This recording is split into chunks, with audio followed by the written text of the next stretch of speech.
Hello there, my dear grade 8 learners. Welcome to another exciting episode in MAPE 8. Handa na ba kayong matuto at makisaya?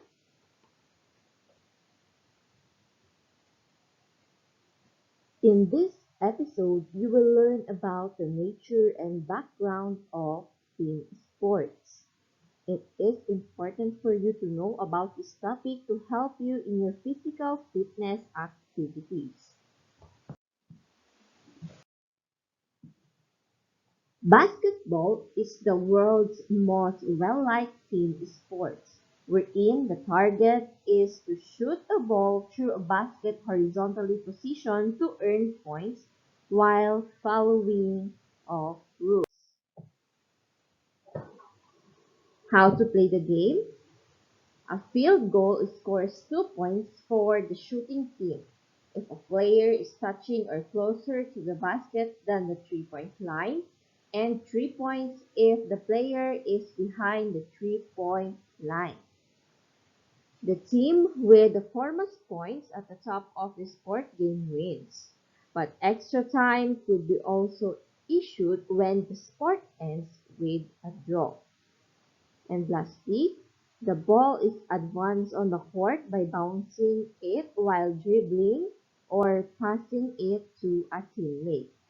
It's a violation to maneuver without traveling, to hold it, or to carry with both hands, then resume double dribble. Let us first discuss the history and the background of the game or the sports basketball. So basketball was invented by James Naismith in December 1891. The first ball used was a soccer ball played by 9 players, and the goals were wooden pitch baskets affixed to the walls. In 1897 to 1898, the teams of 5 became standard. Its first and greatest popular teams was the original Celtics, organized in New York City in 1915. The league played as many as 150 games a season and dominated basketball until 1936. In 1949, two subsequent professional leagues, the National Basketball League, formed in 1937, and the Basketball Association of America, formed in 1946, merged to create the National Basketball Association, or the NBA. The Boston Celtics, led by their center Bill Russell, dominated the NBA from the late 1950s to 1960s. Wilt Chamberlain, a center for the Los Angeles Lakers, was another leading player during the era, and his battles with Russell were eagerly anticipated. Kareem Abdul-Jabbar was also a center, came to prominence during the 1970s. Jabbar perfected his famed skyhook shot while playing for the Los Angeles Lakers and dominated the opposition. Larry Bird of Boston Celtics and Magic Johnson of Los Angeles Lakers are credited with injecting excitement into the league in the 1980s through their superior skills and decade-long rivalry. During the late 1980s, Michael Jordan of Chicago Bulls rose to stardom and helped the Bulls dominated the NBA during the early 1990s. A new generation of basketball stars, including Shaquille O'Neal of the Orlando Magic and Larry Johnson of the Charlotte Hornets, have sustained the NBA's growth in popularity. In 1959, A Basketball Hall of Fame was founded in Springfield, Massachusetts.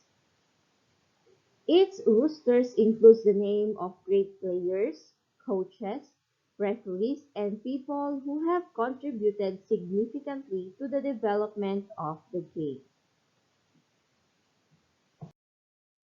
Now class, I will present the mechanics and rules used in the game basketball. So number one, teams and positions. So in basketball, we have 5 players assigned to opposing teams, with each team made up of a point guard, shooting guard, small forward, power forward, and center.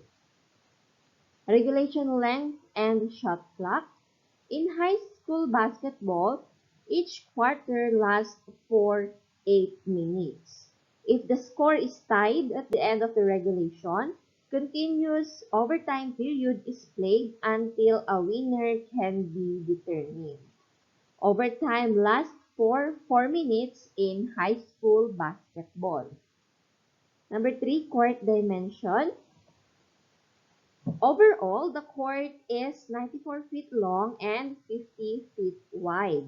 In high school basketball, line is 19 feet and 9 inches away.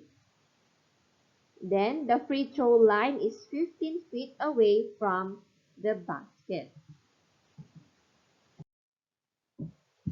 Next is foul. So we have two types of foul, the personal foul and the technical foul. So personal foul refers when defenders make illegal contact with their opponents. If an opponent is in the act of shooting, free throws are awarded.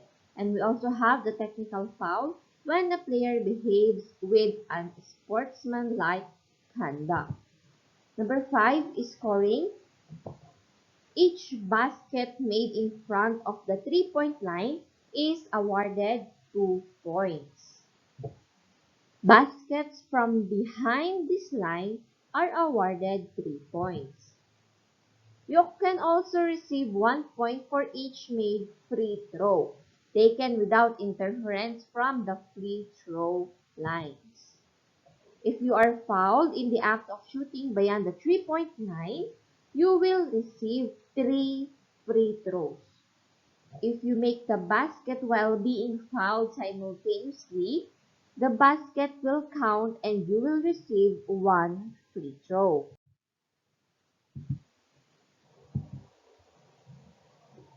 Next is dribbling mechanics. The proper mechanics for dribbling a basketball require that you keep the ball low and close to your body in order to make it as difficult as possible for the defender to steal the ball. And then number 7, shooting mechanics. To properly shoot a basketball, have your feet and shoulder width apart and pointing directly towards the basket. In playing basketball class, you also need to know and learn the skills needed in playing, such as the dribbling mechanics and the shooting mechanics. So here are the skills to be developed in basketball. First is the dribbling. So dribbling in playing basketball is a skill that a player should master because it allows the player to move around the basketball court while he or she is in the possession of the ball. Dribbling is also one way of allowing the player to advance with the ball and make a score instead of passing it to a teammate to shoot in the basket. Next, we have rebounding. Rebounding is one of the most important aspects of the basketball game, which enables the player to jump with power to get the basketball as it bounces to the rim after a failed shoot before it touches the floor. Whenever the player grabs a rebound, he or she gains a chance to shoot again the ball while the other team loses. And then letter C, we have passing. So one of the primary skills in playing basketball is passing. It is a skill that maximizes the involvement of all players in setting up a play to earn successful shoots and earn points for the full team. So class, we have types of passes. We have air pass, bounce pass, chest pass, and overhead pass. So when we say air pass, the ball travels between one player to another without hitting the floor. Air pass is just like a normal pass. And then we have the bounce pass. Bounce pass, or the ball is thrown to the floor so that it bounces to the receiver. So as you can see on the first picture, they throw the ball on the floor so that the ball will bounce to the receiver. Then next we have the chest pass. Chest pass is a pass originates from the chest to the receiver's chest. So as you can see on the second picture, the the chest pass originated from the chest of the boy, and then he passed the ball to the receiver's chest. Then next we have the overhead pass. The overhead pass originates from the forehead of the player. So as you can see on the photo shown on the third picture, you can see the player number 1 holds the ball from his forehead and pass it to his teammate. So those are the types of pass. We have the air pass, bounce pass, chest pass, and overhead. And next we have running. Of course, running is a very important skill in playing basketball. It is a basic skill that players should possess in playing basketball because it provides the player a greater chance to shoot the ball. Next, we also have shooting. Shooting is the first and basic skill to be learned in playing basketball. So every basketball player loves to shoot the ball into the basket. Players spend a good time of their practice on shooting drills to improve their skills. So in shooting class, let us remember the acronym BEEF, or balance, eyes, elbow, and follow through.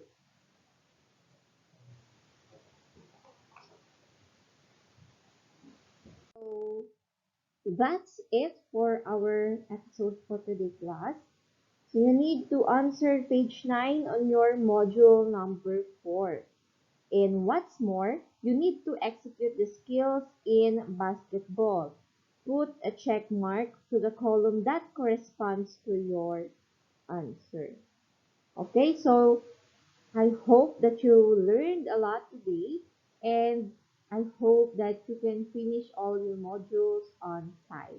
So if you have questions or clarifications, do not hesitate to message me on our group chat or in my messenger account, Abigail Sirkinilagi.